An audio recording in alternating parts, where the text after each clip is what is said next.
الحمدللہ وحدہ لا شریک لہ والصلاة والسلام علی من لا نبی بعد اما بعد فاعوذ باللہ من الشیطان الرجیم بسم اللہ الرحمن الرحیم لقد کان لکم فی رسول اللہ اسوۃ حسنہ لمن کان یرجو اللہ والیوم الآخر وذکر اللہ کثیرا اللہم صلی علی محمد وعلی آل محمد کما صلیت علی ابراہیم وعلی آل ابراہیم انک حمید مجید اللہم بارک علی محمد وعلی آل محمد کما بارکت علی ابراہیم وعلی آل ابراہیم انک حمید مجید۔ اللہ رب العزت نے دنیا اور یہ جہان دارالعمل بنایا ہے، آخرت اور آنے والا جہان وہ دارالجزا بنایا ہے۔ ہم دنیا میں جتنے اچھے کام یا برے کام کرتے ہیں اس کا اصل نتیجہ اور بدلہ وہ تو موت کے بعد ہوگا۔ اچھے کام کا بدلہ اچھا ہوگا۔ اللہ رب العزت نے قرآن کریم میں اعلان فرمایا ہے حل جزاء الاحسان الا الاحسان، کہ نیکی کا بدلہ نیکی ہے، یعنی اگر تم نیک عمل کرو گے تو اللہ تعالیٰ اس کا بدلہ اپنی رضا سے، جنت سے، اچھی نعمتوں سے عطا فرمائیں گے۔ اور اگر کوئی شخص برا عمل کرتا ہے تو اس کا بدلہ اور جزا وہ بھی بری ہوگی، اللہ تعالیٰ کی ناراضگی اور جہنم یہ ملے گی۔ حضور اکرم صلی اللہ علیہ وسلم نے جہاں اور بہت ساری دعائیں مانگی ہیں، اس میں آپ صلی اللہ علیہ وسلم کی ایک دعا یہ بھی تھی اللہم انی اسألک رضاک والجنہ، اے اللہ میں آپ سے آپ کی رضا مانگتا ہوں اور آپ سے جنت مانگتا ہوں۔ اور حضور اکرم صلی اللہ علیہ وسلم یہ دعا مانگا کرتے اے اللہ میں تجھ سے تیری ناراضگی کی پناہ مانگتا ہوں اور میں جہنم سے پناہ مانگتا ہوں، یعنی اپنی رضا اور جنت مجھے آپ عطا فرما دیں، اپنی ناراضگی اور جہنم سے مجھے محفوظ فرما لیں۔ سب سے بڑی نعمت اللہ تعالیٰ کی رضا ہے، سب سے بڑا انعام وہ اللہ تعالیٰ کی رضا ہے، اور اس کی صورت وہ جنت ہے۔ جو شخص جنت میں ہے یہ اس بات کی علامت ہے کہ اللہ تعالیٰ اس سے راضی ہے، اور اللہ رب العزت کی طرف سے انسان کے لیے سب سے بڑی مصیبت وہ اللہ تعالیٰ کی ناراضگی ہے، اور اللہ تعالیٰ کی ناراضگی کی علامت موت کے بعد وہ جہنم کا ٹھکانہ ہے۔ اہل جنت یہ اللہ تعالیٰ کے پسندیدہ لوگ ہیں، اور اہل جہنم اللہ تعالیٰ کے ناپسندیدہ لوگ ہیں۔ تو اللہ تعالیٰ نے دنیا کو دارالعمل بنایا ہے، اور پھر دنیا میں اللہ تعالیٰ نے بندہ کو اختیار دیا ہے، بے اختیار نہیں بنایا کہ انسان نیک عمل کرنا چاہے تو اللہ اس کو کرنے نہ دے، انسان برا عمل کرنا چاہے تو اللہ اس کو کرنے نہ دے، ایسا نہیں ہے۔ اللہ تعالیٰ نے انسان کو اختیارات دیے ہیں، لیکن اس اختیارات کے اوپر اللہ رب العزت کا حقیقی اختیار اپنا بھی ہے، یعنی انسان اگر اچھا کام کرنا چاہتا ہے تو اللہ نے اختیار دیا ہے، اللہ نہ چاہیں تو نہیں کر سکتا، اللہ چاہیں تو کر سکتا ہے۔ تو اللہ نے اختیار بھی دیا ہے اور ساتھ یہ بھی بتایا ہے کہ میں کیا چاہتا ہوں۔ اللہ تعالی ہم سب کو یہ باتیں سمجھنے کی توفیق عطا فرمائے۔ موت کے بعد انسانی اختیارات نہیں ہوں گے کہ انسان اپنی مرضی سے جنت میں چلا جائے، انسان اپنی مرضی سے جہنم میں چلا جائے، ایسا نہیں ہوگا۔ دنیا میں اللہ نے اختیار دیا ہے کہ انسان چاہے تو اپنی مرضی سے جنت میں، اپنی مرضی سے مسجد میں جائے، اپنی مرضی سے بازار میں جائے، اپنی مرضی سے بری جگہ پر جائے، اپنی مرضی سے اچھی جگہ پر جائے۔ لیکن جب دنیا میں اپنی رضا کو اللہ کی رضا کے تابع کر لیتا ہے، اپنی رضا کو اللہ کی رضا پر فنا کر دیتا ہے، اپنی خواہشات کو اللہ کی خواہشات کے موافق بنا لیتا ہے، تو پھر قرآن کریم میں ہے وَلَكُمْ فِيهَا مَا تَشْتَهِي أَنفُسُكُمْ وَلَكُمْ فِيهَا مَا تَدَّعُونَ۔ دنیا میں جب انسان وہ کرتا ہے جو اللہ چاہتے ہیں، وہ کرتا ہے جو اللہ کے رسول صلی اللہ علیہ وسلم چاہتے ہیں، تو موت کے بعد اللہ تعالیٰ پھر وہ کریں گے جو بندہ چاہے گا، جو بندے کی خواہش ہوگی اس کے مطابق اللہ تعالیٰ پورا نظام بنا دیں گے۔ تو دنیا دارالعمل ہے، دنیا دارالجزا نہیں ہے۔ جب انسان دنیا میں اچھے عمل کرتا ہے تو اللہ تعالیٰ اس کو دنیا میں بھی اچھی زندگی دیتا ہے، اللہ تعالیٰ دل کا سکون عطا فرماتا ہے، قلبی اطمینان عطا فرماتے ہیں، اور انسان کو بظاہر تکلیف بھی ہو تو شریعت پر عمل کرنے کی وجہ سے اپنے باطن میں، اپنے قلب میں، اپنے دل میں ایسی راحت محسوس کرتا ہے کہ جس کو دوسرے لوگ تصور بھی نہیں کر سکتے۔ قرآن کریم میں ہے فَلَا تَعْلَمُ نَفْسٌ مَّا أُخْفِيَ لَهُم مِّن قُرَّةِ أَعْيُنٍ جَزَاءً بِمَا كَانُوا يَعْمَلُونَ کہ اللہ رب العزت ایک ایسی اندر کی ٹھنڈک عطا فرماتے ہیں کہ جس کو دوسری آنکھ دیکھ نہیں سکتی۔ لوگ سمجھتے ہیں کہ بندہ مصیبت کے اندر ہے، تکلیف کے اندر ہے، لیکن وہ تکلیف ظاہری ہوتی ہے، باطن میں اس کی تکلیف نہیں ہوتی۔ ہمارے شیخ حضرت شاہ حکیم محمد اختر نور اللہ مرقدہ، اللہ تعالیٰ ان کی قبر پہ کروڑوں رحمت نازل فرمائے، حضرت اس کی مثال دیا کرتے تھے کہ جس طرح کوئی انسان بریانی کھائے اور بریانی میں مرچ اور مسالہ بہت تیز ہو، کوئی انسان شامی کباب کھائے اور اس میں مرچ اور مسالہ بہت تیز ہو، تیز مسالے والی بریانی اور تیز مسالے والے شامی کباب جو انسان پسند کرتا ہے، جب وہ اس کو کھاتا ہے تو مرچ اور مسالہ تیز ہونے کی وجہ سے اس کے رخسار پر پسینے آتے ہیں، اور بسا اوقات اس کی آنکھوں سے آنسو بہتے ہیں، ناک سے پانی نکلتا ہے، اور دیکھنے والا سمجھتا ہے کہ یہ بندہ کتنا پریشان ہے، دیکھو بیچارہ کھانا کھا رہا ہے، آنکھوں سے آنسو آ رہے ہیں، اور اس کے رخسار سے پانی بہہ رہے ہیں، اس کے ناک سے پانی بہہ رہا ہے، اور سی بھی کر رہا ہے، کتنا پریشان ہے۔ تو وہ پریشان نہیں ہوتا، اس کی خوشی اس سے پوچھو کہ خوش کتنا ہے۔ تو باوجود اس کے کہ مسالے والی بریانی کھانے سے آدمی کے ظاہر میں تکلیف محسوس ہوتی ہے، لیکن اس کو اندر سے راحت محسوس ہوتی ہے کہ میری پسند کا مجھے کھانا ملا ہے۔ اسی طرح جب انسان اللہ تعالیٰ کو راضی کرتا ہے، رسول اکرم صلی اللہ علیہ وسلم کو راضی کرتا ہے، سنت کے مطابق اپنی زندگی گزارتا ہے، تو کبھی بظاہر انسان کے اوپر تکلیف محسوس ہوتی ہے، دیکھنے والا اس کو دکھی سمجھتا ہے، لیکن وہ اپنے قلبی اطمینان کے اندر ہوتا ہے، اپنے دل کے سکون کے اندر ہوتا ہے، اور اس کو راحت محسوس ہوتی ہے۔ اسی وجہ سے قرآن کریم نے جہاں اللہ کے ذکر کی بات کی ہے تو یہی بات فرمائی کہ بذکر اللہ تطمئن القلوب، کہ جب آدمی اللہ کو یاد کرتا ہے، اللہ کو یاد کرنے سے دل مطمئن ہوتا ہے، قلب کا اطمینان ہوتا ہے، اور جب انسان کا ضمیر اور انسان کا دل کسی معاملے پر مطمئن ہو تو دنیا کی بڑی سے بڑی تکلیف اس کو محسوس نہیں ہوتی۔ لیکن اگر بندے کا دل مطمئن نہ ہو، ضمیر انسان کا ساتھ نہ دے، تو جس قدر آسائشوں، آرائشوں اور راحت کے اندر بھی ہو، انسان تب بھی سکون اور چین کے ساتھ نہیں ہوتا کہ اس کا دل مطمئن نہیں ہوتا اور ضمیر مطمئن نہیں ہوتا۔ اور یہ بات بالکل ذہن نشین فرما لیں کہ قلبی اطمینان اور ضمیر کا اطمینان اسی وقت ہوتا ہے کہ جب انسان اپنی خلوت اور اپنی جلوت، اپنا ظاہر اور اپنا باطن، اپنی کھلی زندگی اور اپنی چھپی زندگی اللہ رب العزت کی شریعت، حضور اکرم صلی اللہ علیہ وسلم کی سنت کے مطابق ڈھال لیتا ہے۔ تو اللہ تعالیٰ نے دنیا کو دارالعمل بنایا ہے، یہ بات ہمیشہ ہمیں ذہن نشین رکھنی چاہیے۔ دنیا کی زندگی یہ عارضی ہے، اور موت کے بعد کی زندگی یہ دائمی ہے۔ دنیا کی زندگی یہ کچھ عرصہ کے لیے ہے، اور موت کے بعد کی زندگی یہ ہمیشہ کے لیے ہے۔ بدقسمت اور بدبخت انسان وہ ہے کہ جو عارضی زندگی کو ٹھیک بنائے اور دائمی زندگی کو تباہ کر ڈالے، اور خوش قسمت وہ انسان ہے کہ جو عارضی زندگی مشقت کے اندر گزار لے اور اپنی دائمی زندگی کو ٹھیک کرنے کی کوشش کرے۔ جہاں تک دنیا کا معاملہ ہے تو دنیا میں تکالیف، مصیبتیں، مشقتیں اور انسان کے مزاج کے موافق مخالف حالات یہ عموماً ہوں گے۔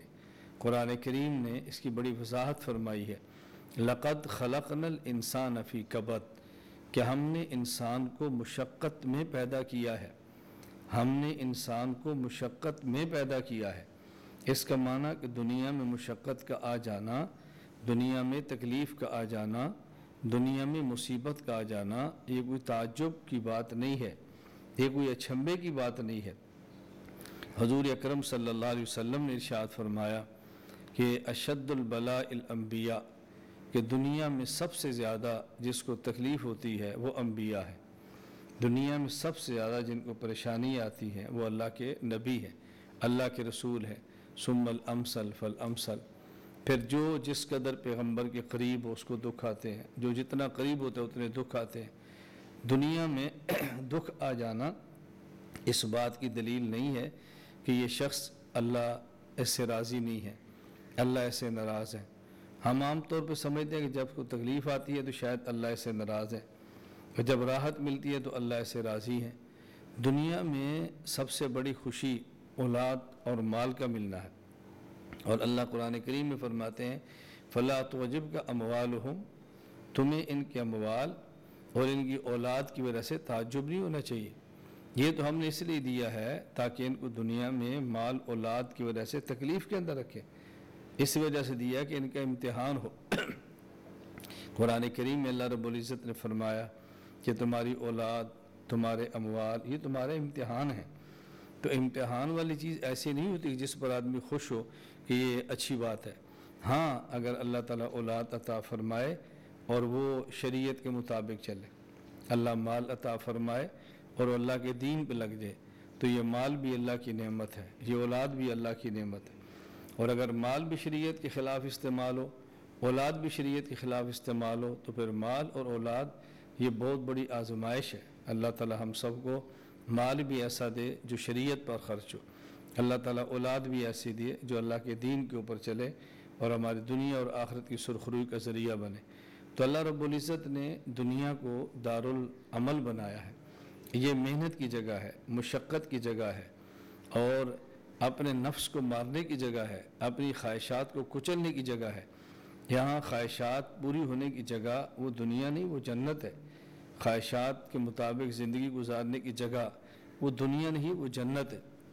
لیکن دنیا میں آدمی اپنی زندگی کیسے گزارے، دارالعمل میں کیسے رہے اور عمل کس طرح کرے، قرآن کریم نے اصول عطا فرمایا ہے لَقَدْ كَانَ لَكُمْ فِي رَسُولِ اللَّهِ أُسْوَةٌ حَسَنَةٌ، تم سب کے لیے میرے پیغمبر حضرت محمد صلی اللہ علیہ وسلم کی زندگی یہ اسوہ حسنہ ہے، یہ تمہاری نمونہ ہے، یہ تمہاری معیار ہے۔ تم اپنا مرنا، اپنا جینا، اپنی خوشی، اپنی غمی، اپنا راحت، اپنا دکھ، اپنا بچپن، اپنی جوانی، اپنا بڑھاپا، یہ سارے کا سارا میرے محمد حضرت پاک صلی اللہ علیہ وسلم کے طریقے کے مطابق گزارو۔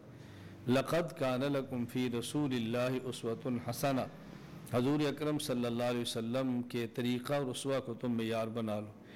اور ساتھ یہ بات بڑی وضاحت کے ساتھ فرما دی کہ میرے پیغمبر کی سنت، میرے پیغمبر کا طریقہ اور میرے پیغمبر کی ذات کو اسوہ کون بنائے گا، میرے پیغمبر کو معیار کون بنائے گا، میرے پیغمبر کو نمونہ کون بنائے گا؟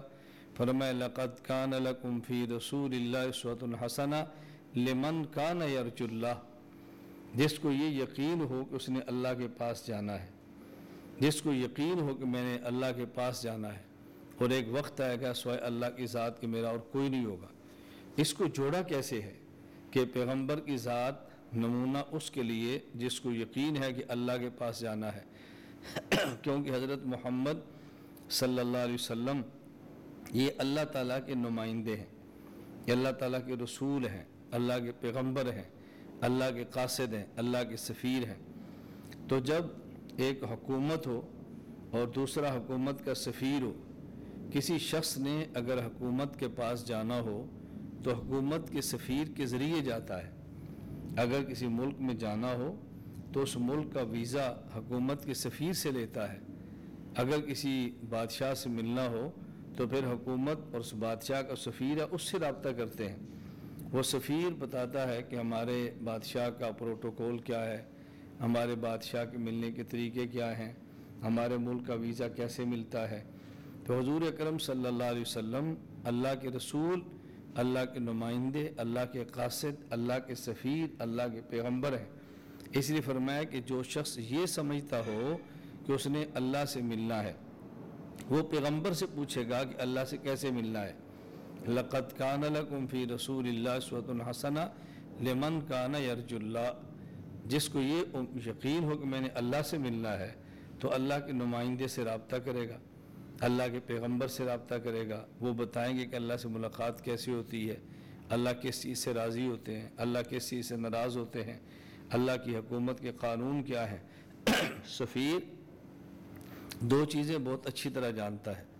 نمبر ایک، جس حکومت کا سفیر ہے اس حکومت کا قانون کیا ہے، اور یہ بھی جانتا ہے کہ جس حکومت کا سفیر ہے اس حکومت کا مزاج کیا ہے۔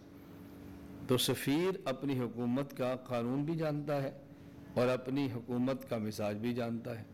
تو حضور اکرم صلی اللہ علیہ وسلم چونکہ رسول اللہ ہیں، اللہ کے سفیر ہیں، تو یہ اللہ تعالیٰ کی حکومت کے قانون بھی جانتے ہیں اور اللہ تعالیٰ کی حکومت کے مزاج بھی جانتے ہیں۔ اس لیے ہمیں یہ بات سمجھ آئی کہ پیغمبر آئیڈیل اس شخص کے لیے ہوگا کہ جس کو یہ یقین ہو کہ میں نے اللہ سے ملنا ہے۔ جس شخص کا اللہ کی ذات کے بارے میں یقین ہی نہیں ہے، اللہ کے موجود ہونے کا یقین نہیں ہے، اللہ سے ملاقات کا یقین نہیں ہے، تو اللہ کے پیغمبر کو معیار کیسے بنائے گا، ان کے مطابق زندگی کیسے گزارے گا۔ ایک بات یہ سمجھائی کہ میرا پیغمبر معیار اور نمونہ ہے اس شخص کے لیے جس کو یقین ہو کہ اللہ سے ملنا ہے۔ نمبر دو، والیوم الآخر، نمبر دو وہ شخص کہ جس کو یقین ہو کہ قیامت کا دن بھی آنا ہے۔ نمبر ایک اللہ سے ملنا ہے، نمبر دو قیامت کا دن بھی آنا ہے۔ اب یہاں اللہ کی ملاقات کے ساتھ قیامت کے دن کی بات کیوں کی ہے؟ یہ بات سمجھانے کے لیے کہ اللہ تو دنیا میں بھی ہے، اللہ آخرت کے اندر بھی ہے، لیکن دنیا میں اللہ تعالیٰ نے بندے کو کچھ اختیارات دے رکھے ہیں، اور قیامت کے دن ایسا دن ہوگا کہ جس دن کسی بندے کو کوئی اختیار نہیں ہوگا۔ اللہ اعلان فرما دیں گے لمن الملک اليوم للہ الواحد القہار، بتاؤ آج کون ہے جس کی حکومت ہو، آج کون ہے جس کی طاقت ہو۔ تو اس سوال کا جواب بھی کوئی نہیں دے گا، سوال بھی اللہ کی طرف سے ہوگا لمن الملک اليوم، اور جواب بھی اللہ کی طرف سے ہوگا للہ الواحد القہار۔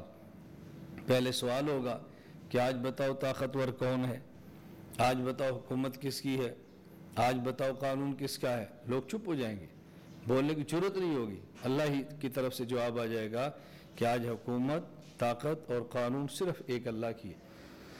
تو نمبر ایک اللہ کی ذات سے ملنے کا یقین ہو، نمبر دو قیامت کے آنے کا یقین ہو۔ یہ قیامت اور اللہ کی ذات دونوں کو اکٹھا ذکر کیوں کیا ہے؟ میں یہ سمجھا رہا تھا یہ بات سمجھانے کے لیے کہ قیامت کا دن ایسا دن ہے کہ جب اللہ کی ذات کے علاوہ کوئی بندے کا سہارا نہیں ہوگا، نہ ہی کوئی ظاہری سہارا ہوگا نہ ہی باطنی سہارا ہوگا۔ حضور اکرم صلی اللہ علیہ وسلم بھی قیامت کے دن شفاعت اور سفارش فرمائیں گے، لیکن اس وقت جب اللہ کی طرف سے اجازت ملے گی۔ جب تک اللہ کی طرف سے اجازت نہیں ملے گی رسول اکرم صلی اللہ علیہ وسلم شفاعت اور سفارش نہیں فرما سکیں گے۔ قرآن کریم میں ہے کہ قیامت کا دن ایسا دن ہوگا کہ وہی شخص بات کرے گا الا من اذن لہ الرحمن، جس کو اللہ اجازت دیں گے۔ جب تک اللہ کی اجازت نہیں ہوگی کوئی ولی، کوئی صحابی تو بہت بات کے لوگ ہیں، عام انبیاء بھی بات کے ہیں، خود نبی الانبیاء حضرت محمد مصطفیٰ صلی اللہ علیہ وسلم بھی بات نہیں فرما سکیں گے جب تک اللہ کی طرف سے اجازت نہیں ہوگی۔ آگے فرمایا وذکر اللہ کثیرا، اللہ کو بہت زیادہ یاد کرنا چاہے۔ اب یہ ساتھ تیسری بات ارشاد فرما دی کہ میرا پیغمبر حضرت محمد صلی اللہ علیہ وسلم دنیا میں نمونہ اور معیار ہیں اس شخص کے لیے نمبر ایک اللہ سے ملاقات کا یقین ہو، نمبر دو قیامت کے دن کا یقین ہو، نمبر تین وذکر اللہ کثیرا، کثرت کے ساتھ اللہ تعالیٰ کو یاد کرتا ہو۔ یہ جو فرمایا نا ذکر اللہ کثیرا، یاد کرتا ہو، ذکر کرتا ہو۔ ذکر کی دو صورتیں ہیں، ذکر کی دو قسمیں ہیں۔ ذکر کی ایک قسم ہے کہ آدمی زبان سے کہے لا الہ الا اللہ، کلمہ پڑھے، استغفر اللہ استغفار پڑھے، درود پاک پڑھے اللہم صلی علی محمد وعلی آل محمد۔ اور سبحان اللہ، الحمدللہ، اللہ اکبر تسبیحات پڑھے، موقع کے مطابق مسنون دعائیں پڑھے، قرآن کریم کی تلاوت کرے۔ ایک تو ذکر یہ ہے، اور دوسرا ذکر ہے، ذکر کا معنی یاد، یعنی اللہ کو ہر وقت دل سے یاد رکھے اور ہر وقت وہ کام کرے جو اللہ تعالیٰ چاہتے ہیں۔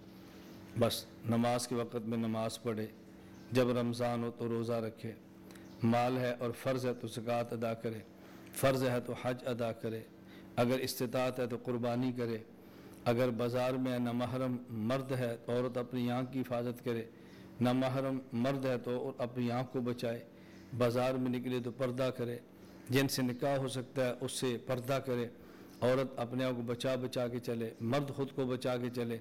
ایک یہ ذکر ہے، اور یہ ذکر حقیقی ہے۔ اصل ذکر یہ ہے کہ آدمی ہر موقع پر شریعت کے مطابق عمل کرے، یہ ہے اصل۔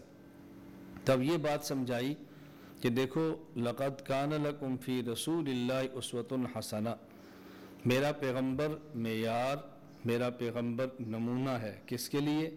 نمبر 1، لمن کان یرجو اللہ، اس شخص کے لیے جس کو یقین ہو کہ میں نے اللہ سے ملاقات کرنی ہے۔ اللہ سے ملاقات کب ہوگی؟ والیوم الآخر، قیامت کے دن کا یقین ہو۔ اور پھر یہ ملاقات قیامت کے دن مفید کیسی ہوگی؟ ذکر اللہ کثیرہ، کہ دنیا میں اللہ کو یاد کرتا رہے۔ اب اللہ کو یاد کیسے کرے؟ اللہ کو یاد کرنے کا حقیقی معنی شریعت کے مطابق عمل کرے، اور یہ کیسے ہوگا؟ لقد کان لکم فی رسول اللہ اسوۃ حسنہ، پیغمبر بتائیں گے کہ اللہ کو یاد کیسے کرتے ہیں، اللہ کی شریعت پر عمل کیسے کرتے ہیں۔ ہماری سعادت، ہماری خوشبختی اور ہماری خوش قسمتی ہے کہ اللہ پاک نے ہمیں خاتم الانبیاء حضرت محمد مصطفیٰ صلی اللہ علیہ وسلم کا امتی ہونے کا شرف بخشا ہے۔ یہ ہماری سعادت ہے، لہٰذا ہمیں اپنی پوری زندگی رسول اکرم صلی اللہ علیہ وسلم کو اپنا آئیڈیل بنا کر گزارنی چاہیے، یعنی حضور اکرم صلی اللہ علیہ وسلم کی سنت کے مطابق اپنی زندگی گزارنی چاہیے۔ اور ایسی کتب سیرت کی موجود ہیں کہ جس کو دیکھ لیں تو پتہ چلتا ہے کہ کیسے انسان نے اپنی زندگی سنت کے مطابق گزارنی ہے۔ ہمارے ہاں سیرت کے عنوان پر بعض کتب ایسی ہیں کہ جس میں نبی کریم صلی اللہ علیہ وسلم کی حتی الامکان ہمت کے مطابق اور وسعت کے مطابق اول تا آخر زندگی بیان کر دی گئی ہے، اور سیرت کی بعض کتابیں ایسی ہیں کہ جس میں خاص چیزیں چن کے لی گئی ہیں، اور خلاصہ نکالا گیا ہے کہ امت نے کس چیز پر عمل کیسے کرنا ہے۔ ہمارے اردو زبان میں کتاب ہے اسوہ رسول اکرم صلی اللہ علیہ وسلم، حضرت مولانا ڈاکٹر عبدالحی عارفی رحمہ اللہ تعالیٰ کی، جو حکیم الامت مجدد الملت مولانا اشرف علی تھانوی نور المرقدہ کے خلیفہ مجاز ہیں، بہت بڑے آدمی تھے۔ اسوہ رسول اکرم صلی اللہ علیہ وسلم، میں سمجھتا ہوں یہ کتاب ممکن ہو تو ہر گھر میں ہونی چاہیے۔ اس میں نبی کریم صلی اللہ علیہ وسلم کی سنتیں جمع فرمائی گئی ہیں۔ اسی طرح شمائل ترمذی کی شرح، جو میری اپنی کتاب ہے زبدۃ الشمائل، اس میں بھی نبی کریم صلی اللہ علیہ وسلم کی زندگی کے اہم چیزیں بیان فرمائی گئی ہیں کہ جو آدمی کو اپنی عملی زندگی کے اندر لانی چاہیے۔ تو رسول اکرم صلی اللہ علیہ وسلم کی سنت کے مطابق زندگی گزارنے کے لیے یہ دو کتابیں کوشش کریں کہ ہر گھر میں ہوں۔ نمبر 1 اسوہ رسول اکرم صلی اللہ علیہ وسلم، جس کے مصنف ہے ڈاکٹر عبدالحی عارفی رحمہ اللہ تعالی، اور ایک زبدۃ الشمائل جو میری تصنیف ہے۔ یہ دو کتابیں، ان کا مطالعہ کریں اور نیت کریں کہ ہم پوری زندگی انشاءاللہ العزیز سنت کے مطابق گزاریں گے۔ رسول اکرم صلی اللہ علیہ وسلم کی سنتوں میں سے ایک بڑی آسان، بڑی عام اور بڑی سستی سنت ہے مسواک۔ یہ سستی بھی ہے، آسان بھی ہے، ہر جگہ پہ دستیاب بھی ہے۔ ہم اس کا بہت اہتمام کرنا چاہیے۔ جب آدمی صبح اٹھے مسواک کرنا سنت ہے، وضو کرے مسواک کرنا سنت ہے، گھر سے باہر جائے مسواک کرنا سنت ہے، گھر آئے مسواک کرنا سنت ہے، سونے لگے مسواک کرنا سنت ہے، اور وضو کرے مسواک کرنا سنت ہے۔ اسی طرح کھانا کھائے، کھانے کے بعد مسواک کرے تو سنت ہے۔ بہت سارے مواقع ایسے ہیں جس میں مسواک کرنا سنت ہے، مل بھی جاتی ہے۔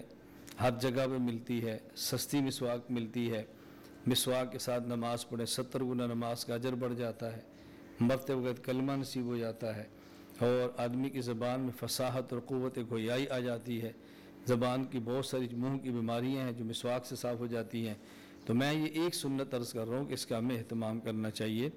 آج جگہ جگہ دکان پہ اور ہر ایک بازار میں ہم کوشش کرتے ہیں کہ وہاں جا کر ایسے ٹوتھ پیسٹ لیں جس کو استعمال کریں، وہ سمجھ نہیں آتی ٹوتھ پیسٹ حرام ہے ٹوتھ پیسٹ حلال ہے، پتہ بھی نہیں چلتا، ایک چیز خرید لیتے ہیں بعد میں صافی تو حرام ہے۔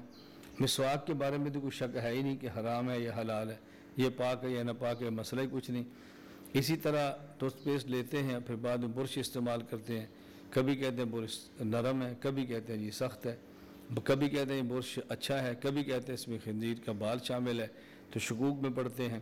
میرا اپنا خیال ہے کہ اگر کوئی بندہ پابندی کے ساتھ مسواک کا اہتمام کرے تو اس کو پھر ٹوتھ پیسٹ اور یہ برشوں کی ضرورت نہیں رہتی، اور پابندی سے مسواک استعمال نہ کرنے کی وجہ سے پھر ٹوتھ پیسٹ اور برش استعمال کیے جاتے ہیں۔